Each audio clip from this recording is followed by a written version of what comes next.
and stories. Heading in to see Jeff in Romance in the Center of the Universe.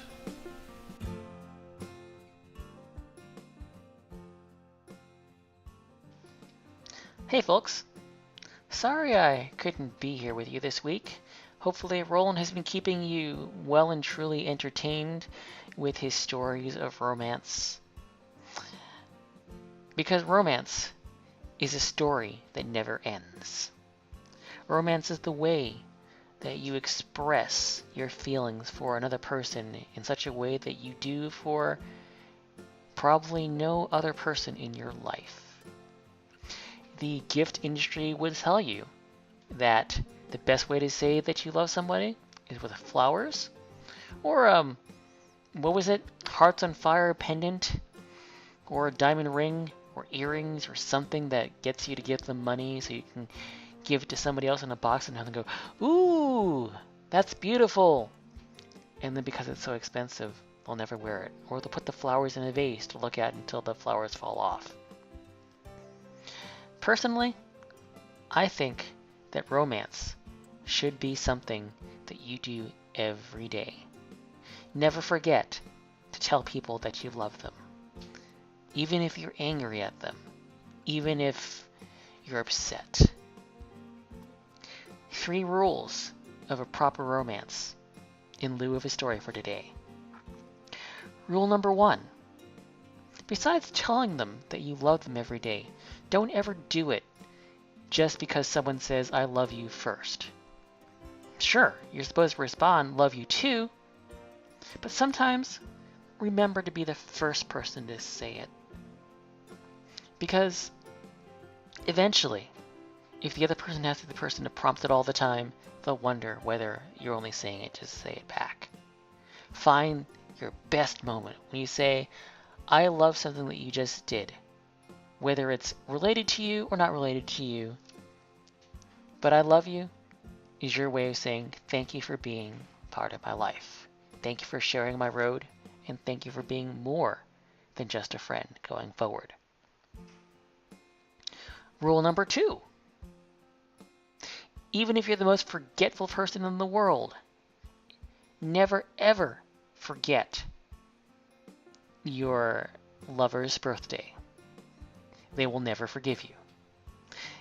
Even if you have to call up in the middle of the night, the very last thing, and say, "Hey, I'm sorry I got really busy today. I'm sorry I didn't get to call you earlier, wherever I'm at, but I wanted to say happy birthday and I love you." Because when you love someone, when you are romancing somebody or being romanced by someone, you want to feel like you're the most important person in their life. You want to feel that no matter how busy they are or where they are, that they're still thinking of you somehow, some way. And rule number 3. Yes, you can be elaborate. Yes, you can be simple. Yes, you can be outlandish in your way of showing romance. But even if you think the best way to be romantic is to surprise somebody, sometimes you just have to ask, what works for you?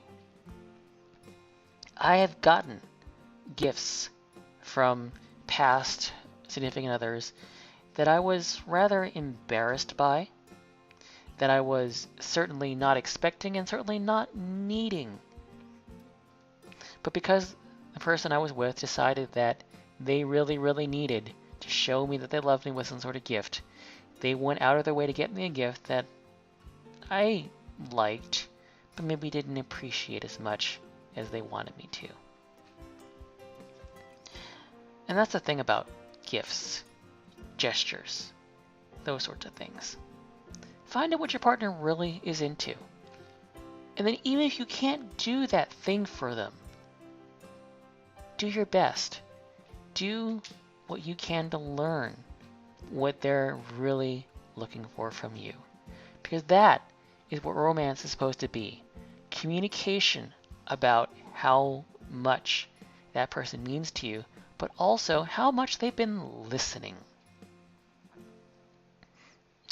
I gotta say, one of the best gifts, and I put that in quotes, that I got from my partner for that stretch of the road. All I asked for was a letter, a handwritten letter in this day and age of the internet, instant email, instant messages, phone calls, voicemail, that sort of thing.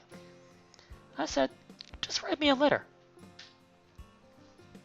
Write me a letter telling me a story of how you're doing and what you're into right now at the very moment you're writing the letter. I explained to them that I used to write long and heartfelt letters to somebody else because that was the way we used to communicate, and I wanted something that wasn't just an electronic email I could accidentally delete. I wanted something I could wrap up in my pocket and bring with me sometimes. And I showed her a box of letters that I had from not a partner, but my best friend in the world. Sometimes it's the simple stuff that means everything. Of course, didn't hurt that she sent brownies along with the letter. The brownies were good. And she had added her own little extra touch by doing a horrible, to her anyway, piece of art on the side of the Tupperware that contained the brownies. I loved it anyway, because that was her way of romancing me. So, you know who you are out there. This is my way of saying that I love you just as much. And hopefully I'll see you again soon. Until next time, and to the rest of you listening to my story here at Old Men Stories, I'll be back. May your romance be bright when you have it, and wonderful when you miss it. Because the best memories are the ones that are wonderful and keep in your heart forever. No matter how badly things ended, you always had that little bit of extra romance on the time that you had it. Thank you. Old Men Stories, returning home to the center of romance.